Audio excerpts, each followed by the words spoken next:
Bonjour, ici Tereska dans mon jardin chez nous, semi-urbain. J'espère qu'il ne vente pas trop aujourd'hui pour que vous m'entendez bien, mais on va tenter ça. Donc voici mon joyeux tour de concombre.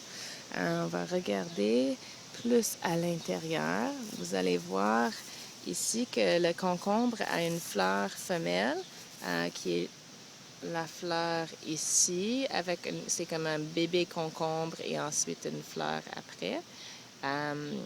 Et il y a les fleurs mâles où c'est juste la fleur sans concombre attaché. Pour avoir un concombre qui pousse, il faut qu'un insecte va dans la fleur femelle. Dans la fleur mâle et ensuite dans la fleur femelle pour que le pollen se mélange. Si vos fleurs femelles tombent avant de produire un concombre, c'est parce que vous n'avez pas assez d'activité insectes dans le jardin, puis il va falloir le faire à la main. Mais là, on n'est pas rendu là parce que c'est encore un peu tôt pour ça.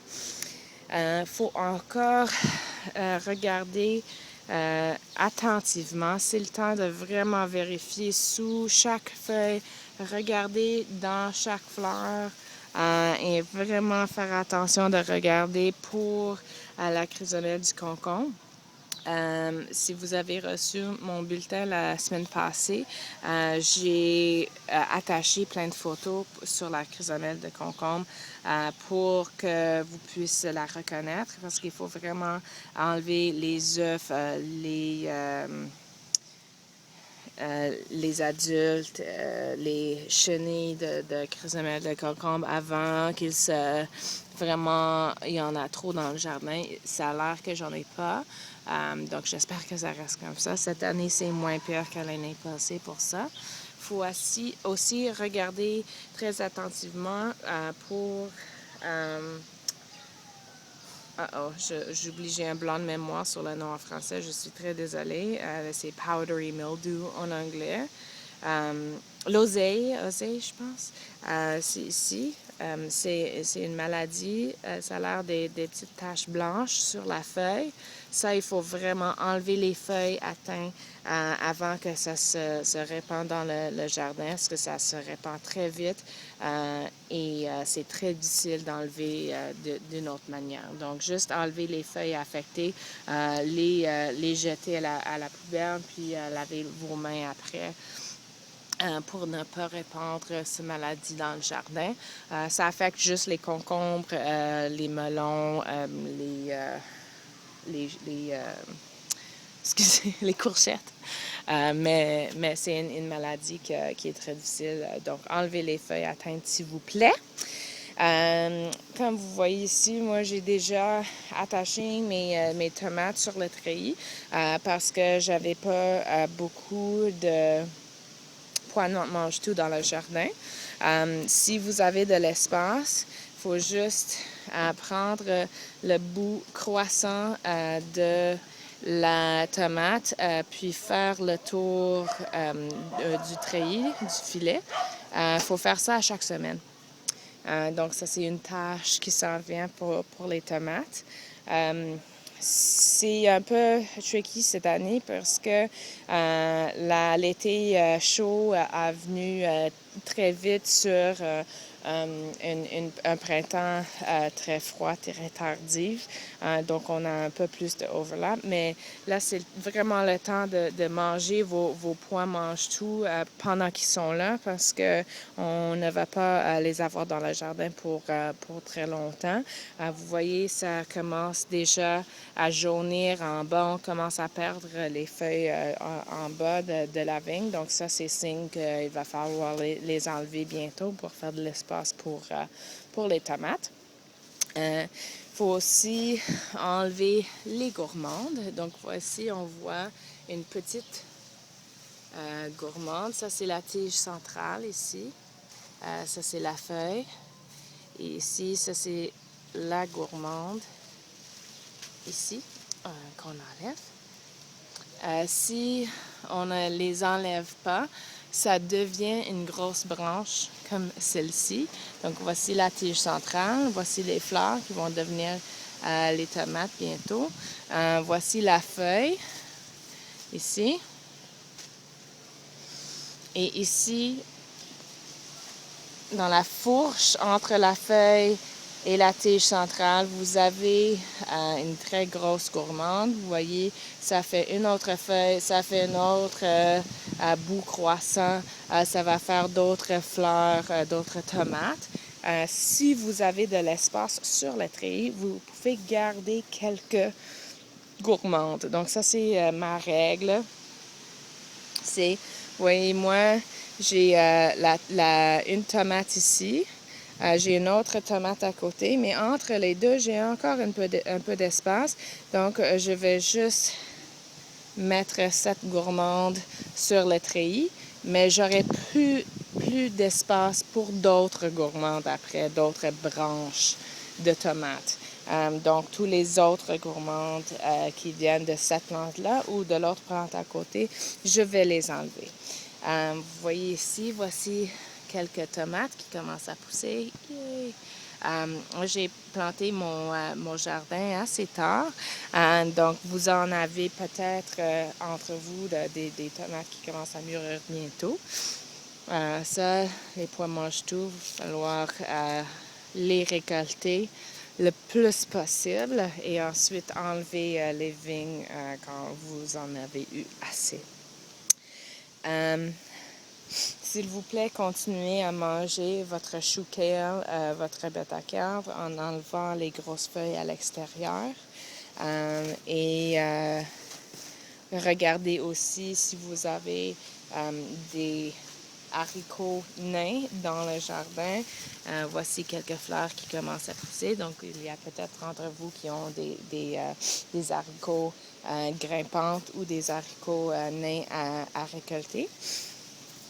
Vous vous souvenez, la semaine passée, j'ai enlevé les têtes de basilic.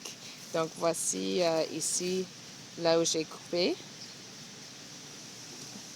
Et là, les deux branches, les deux petites feuilles ont devenu des deux grosses branches. Donc, il faut faire ça encore une fois le plus possible. Continuer à enlever les têtes je ne sais pas si ça s'appelle une tête en français, mais vous voyez, chaque branche a ces deux petites sets de feuilles en bas. Donc, quand j'enlève ça, ça va encore faire deux autres grosses branches de basilic. Donc, la plante devient de plus en plus touffue quand on récolte souvent comme ça. Donc, je vous encourage vraiment de récolter beaucoup de basilic. En plus, c'est très, très bon. Je vais vous montrer ici, si vous me donnez la chance, à l'autre côté du jardin. J'ai mes choux. Si vous avez un jardin de brassicacées, vous avez des choux, j'espère, aussi belles que les miennes qui commencent à former. Là, ceux-là, je vais les laisser encore un peu, peut-être quelques semaines, devenir plus grosses. En attendant, vous pouvez récolter les grosses feuilles extérieures qui dépassent pour les utiliser tout de suite. Ça, c'est mes brocolis que j'ai récoltés déjà. Vous allez voir, s'il n'y a pas trop d'ombre à l'intérieur, qu'il y a des fleurettes qui commencent à pousser. Est-ce qu'on voit? Je ne sais pas. En tout cas, ici, la fleurette, ici. Ça, c'est où j'ai coupé. Ça fait à peu près une semaine, donc je vais attendre encore une couple de semaines, laisser la fleurette. Il y a deux ici, c'est deux autres têtes de brocoli. Ils vont être moins grandes, mais aussi délicieux. La roquette, je la laisse fleurir à ce moment-là de l'année parce que c'est difficile de la garder coupée court. Puis moi, j'aime beaucoup manger les fleurs. Aussi, c'est bien pour les insectes pollinisateurs. Il faut juste faire attention que ça ne met pas de l'ombre sur d'autres légumes dans votre jardin. ou bien si vous la utilisez beaucoup, vous pouvez récolter, mais les feuilles ne se développent pas aussi bien ce temps-ci de l'année, puis le goût devient beaucoup plus épicé. Comme vous voyez ici, je vais vous montrer un peu comme ça. Très beau. Vous voyez en fleurs, en avant-plan, mon trèfle. Moi, j'ai un trèfle blanc au lieu du micro-trèfle, parce qu'on ne l'avait pas encore quand j'ai semé mon gazon. En arrière, en haut à gauche, vous voyez mon jardin de fines herbes et de fleurs qui est complètement en fleurs. C'est comme ça juste parce que j'utilise pas beaucoup de fines herbes pour la cuisson, c'est mon secret. Mais aussi parce que ça donne beaucoup d'hébergement et beaucoup de nourriture. Ça attire beaucoup les insectes bénéfices quand on a ça comme ça. Il y a beaucoup de pollen, beaucoup de nectar là-dedans. Le mauve, c'est la lavande. Ici, ça commence à être long, mon vidéo. On voit la laitue qui commence à monter en graines. Ça a l'air un peu d'extraterrestre. On voit ici deux grosses tours de laitue. Là, c'est vraiment le temps de les enlever.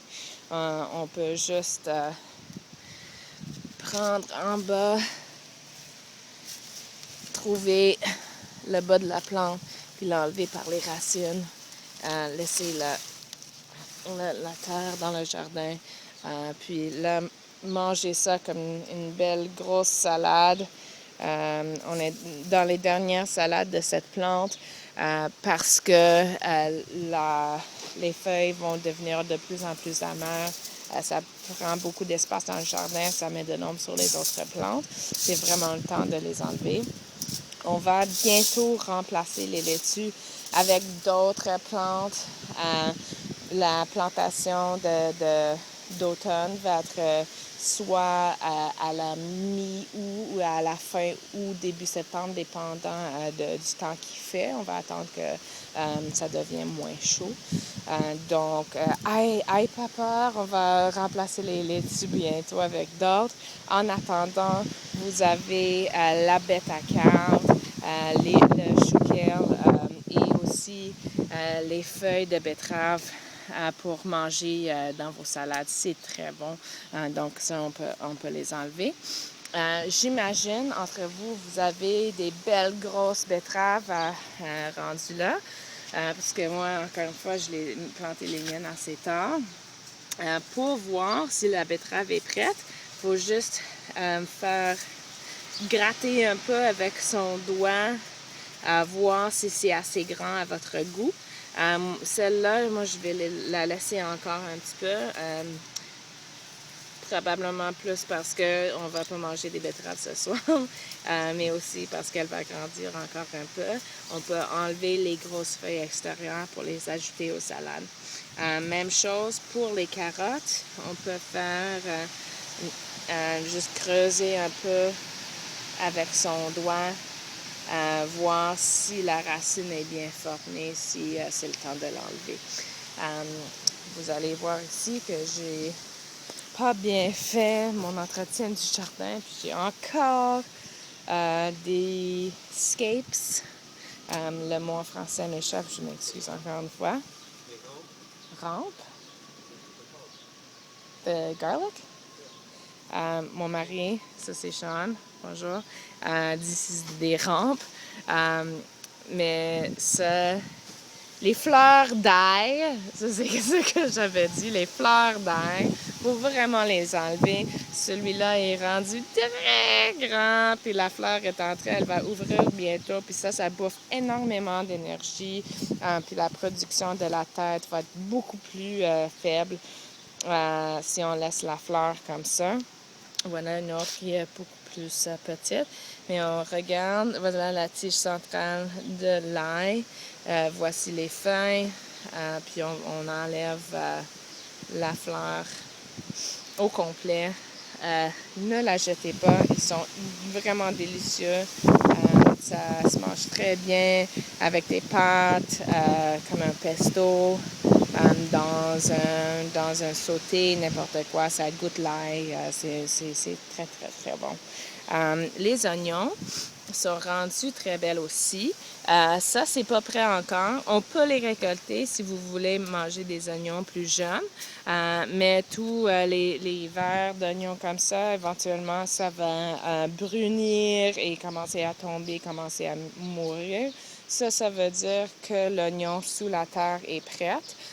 Mais comme les betteraves, comme les carottes, on peut creuser un peu avec son doigt, voir si c'est assez grand à notre goût. Puis si vous voulez un oignon frais pour votre cuisson ce soir, vas-y, il n'y a pas de problème de le récolter trop tôt.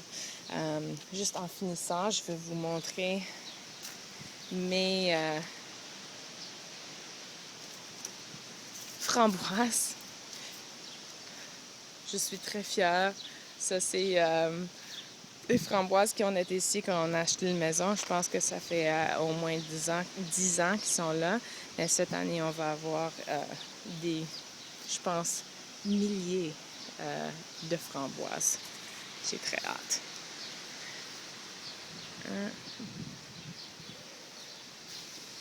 Bonne journée.